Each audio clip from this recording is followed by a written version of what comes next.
All right, let's talk about something that trips up so many PMP candidates, the ITTOs for Identify Stakeholders. You know what I'm talking about, right? You're staring at these massive charts thinking, do I really have to just memorize all this? Well, I've got some fantastic news for you. The answer is a big, fat no. We're not going to memorize. Instead, we're going to see these ITTOs for what they really are, the operational engine, the very heartbeat of your project's human interface. So let's get right into it. So here's the game plan for how we're going to tackle this. First, we'll start high level, get the big picture of the core mechanics. Then we're really going to drill down. We'll look at the actual logic behind the ITTOs, get our hands dirty with a real-world case study, and even uncover some of those pro-level secrets, like how to spot those powerful informal influencers. After that, we're going to talk about the PMP exam. I'll show you how to decode those tricky questions. And to finish up, we'll pull it all together with the core principles and tee up what's coming next. This quote, this hits the nail right on the head. Look, if you're just trying to cram these ITTO lists into your brain for the exam, you are setting yourself up to fail. You're completely missing the point. It's not about memorizing a what, it's about understanding the how. How do all these pieces work together as a system? The best way to think about it? It's like your project's radar. It's constantly sweeping, constantly scanning, making sure you don't miss that one person who could totally sink your project or, hey, be your biggest champion. Okay, this is a huge one. So many people make this mistake. They think stakeholder identification is a one-and-done kind of deal. You do it at the start of the project and then check, box ticked. No way. It is absolutely not a set-it-and-forget-it task. It's a continuous loop. Think about it. Your project management plan gives you a starting point, right? But as you find new stakeholders or learn new things, all that intel has to flow back into the plan. It updates your comms plan, your risk plan, everything. The key takeaway here, this is a living process. It's what keeps your project from running on stale, outdated assumptions. All right, let's break down the core logic here. It's actually super simple, but incredibly powerful. Think of it in 3 steps. Step 1, you have your inputs. This is your fuel. We're talking about documents like the project charter and the business case. They're your evidence. They tell you who kicked this whole thing off and why. Step 2, you use your tools. These are your processors. This is where you actually do the work. You analyze that data, you brainstorm, you hold meetings. You turn all that raw information into something meaningful. And what does that lead to? Step 3, the output. The grand prize here is the stakeholder register.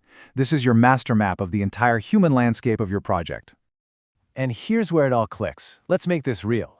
Picture this. You're the PM for a massive new high-rise tower being built downtown. Where do you start? Well, you pull out the project charter. Boom, right there. You've got your client and your sponsor. Easy. But that's just scratching the surface, right? So next, you dig into the business case. And who do you find? The local community. They're not on your payroll, but believe me, they care a lot about the noise and the traffic. Then what? You check your agreements.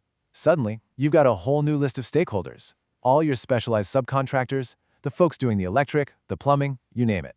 And finally, you look at the city's zoning laws, and bingo, they are the government regulators who have the power to shut you down cold if you don't follow the rules. See how that works?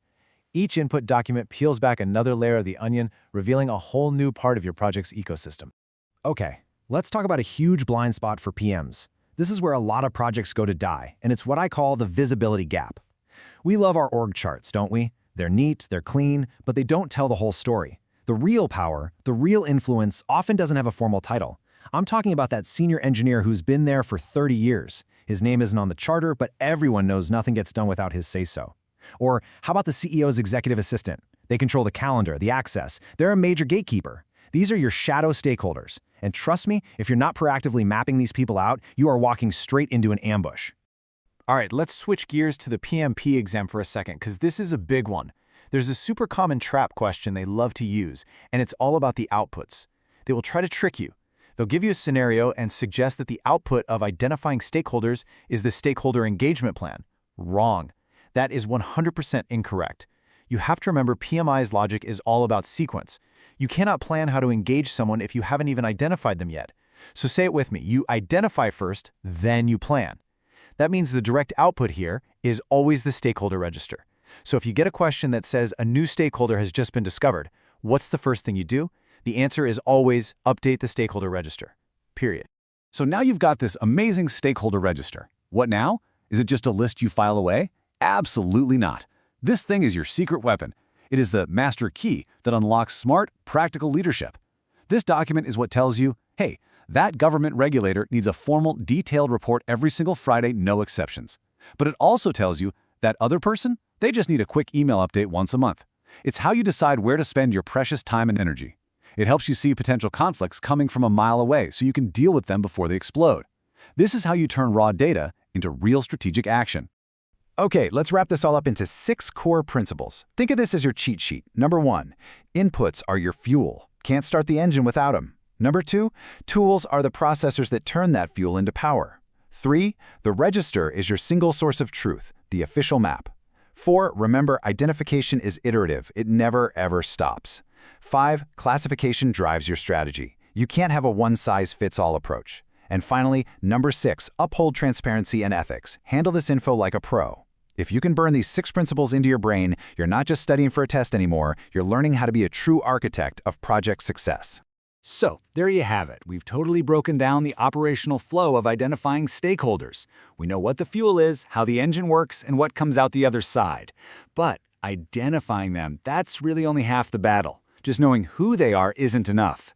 Now we have to ask the really critical question: how engaged are they right now? And, more importantly, how engaged do we need them to be for this project to succeed? Finding the difference between those two, finding those gaps, is the entire next step.